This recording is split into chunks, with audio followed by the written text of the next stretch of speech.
Hi friends, welcome to બાની રસોઈ. શું તમે ચેનલ પર નવા છો? હજી સુધી તમે મારી ચેનલને સબસ્ક્રાઈબ ના કરી હોય તો ચેનલને સબસ્ક્રાઈબ કરી દો, સાથે બાજુમાં રહેલા ઓલ નોટિફિકેશનને પ્રેસ કરી દો. આજે આપણે બનાવીશું એકદમ ટેસ્ટી, હેલ્ધી અને અડધો દિવસ જમવું ના પડે તેવું બનાના મિલ્કશેક.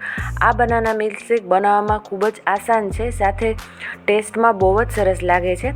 તો તમે પણ આ બનાના મિલ્કશેક એકવાર ચોક્કસથી બનાવજો. જો તમને મારી આ રેસીપી સારી લાગે તો વિડીયોને લાઇક અને શેર જરૂરથી કરી દેજો. તો ચાલો આપણે જોઈ લઈએ એકદમ હેલ્ધી, ટેસ્ટી અને બધાને ખૂબ જ ભાવે એવા બનાના મિલ્કશેકની રેસીપી. તેની સામગ્રીમાં અહીં આપણે 1 ગ્લાસ ફૂલ ફેટ મિલ્ક લીધું છે, 1 ટીસ્પૂન જેટલી ઇલાયચી પાવડર લીધો છે, 1 મોટી સાઇઝનું કેળું લીધું છે, ત્યારબાદ કાજુ, બદામ અને કિસમિસ લીધા છે અને 2 ક્યુબ આઈસના લીધા છે.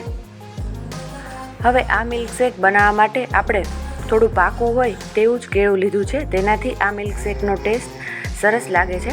હવે ત્યારબાદ આપણે તેની છાલ કાઢી લઈએ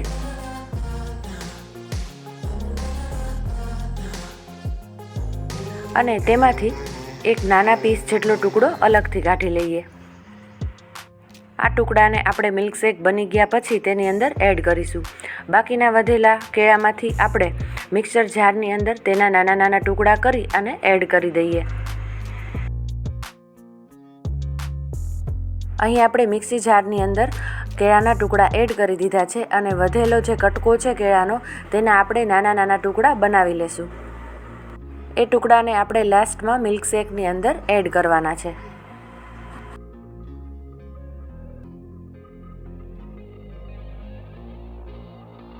તો તમે અહીં જોઈ શકો છો કે આટલી સાઇઝના આપણે નાના ટુકડા બનાવી લેવાના છે. હવે મિલ્કશેક બનાવવાનું શરૂ કરીએ. તેના માટે આપણે મિક્સર જાર લઈ લઈએ અને તેની અંદર આપણે કેળાના ટુકડા તો એડ કરી જ દીધા છે. હવે બાકીની સામગ્રીમાં અહીં આપણે તેની અંદર 1 ગ્લાસ જેટલું ફૂલ ફેટ મિલ્ક એડ કરી દઈશું, 2 આઈસ ક્યુબ એડ કરી દઈશું, ત્યારબાદ આપણે તેની અંદર ઇલાયચી પાવડર એડ કરી દઈશું. અહીં એલચી પાવડરથી આ મિલ્કશેકનો ટેસ્ટ બહુ જ સરસ આવે છે, તો તેને જરા પણ સ્કીપ ના કરતા હવે આપણે મિક્સર જારને બંધ કરી અને સારી એવી રીતે ચલાવી લઈએ. તમે અહીં જોઈ શકો છો કે આપણું મિલ્કશેક એકદમ સરસ બ્લેન્ડ થઈ ગયું છે. અહીં વધારે કે ઓછું કેળું એડ કરી તમે તેની કન્સિસ્ટન્સી સેટ કરી શકો છો. હવે ત્યારબાદ આપણે તેમાં કેળાના ઝીણા ઝીણા ટુકડા અડધા એડ કરી દઈશું અને મિક્સ કરી લઈએ. અહીં જો તમે 1 ગ્લાસ દૂધની સામે 1.5 થી 2 જેટલા કેળા નાખશો તો તે ઘાટું મિલ્કશેક બનીને તૈયાર થશે. હવે આપણે તેને સર્વિંગ ગ્લાસની અંદર સર્વ કરી લઈએ. તેમાં સૌથી પહેલાં આપણે કેળાના નાના નાના ટુકડાને એડ કરી દઈશું.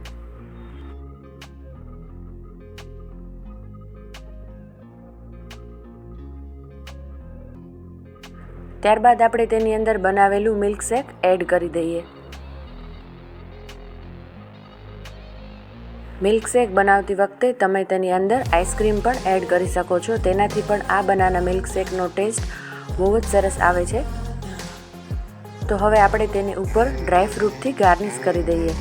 કાજુ, બદામના ટુકડા અને સાથે કિસમિસ એ ડ્રાયફ્રૂટથી આપણે આ બનાના શેકને ગાર્નિશ કરી દઈશું.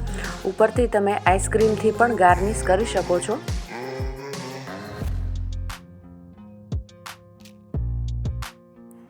તો તૈયાર છે આપણું એકદમ ટેસ્ટી, હેલ્ધી અને ખૂબ જ આસાનીથી બની જાય તેવું અને બધાને ખૂબ જ ભાવે તેવું આ બનાના મિલ્કશેક.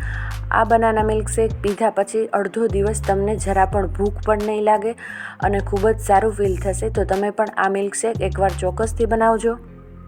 જો તમને મારો આ વિડીયો સારો લાગ્યો હોય તો વિડીયોને લાઇક અને શેર કરવાનું જરા પણ ના ભૂલતા. હજી સુધી તમે જો મારી ચેનલને સબસ્ક્રાઈબ ના કરી હોય તો સબસ્ક્રાઈબ કરી દેજો. ફરી મળીશું એક નવા ઇઝી, ટ્રેડિશનલ અને યુનિક રેસીપી સાથે. Thank you.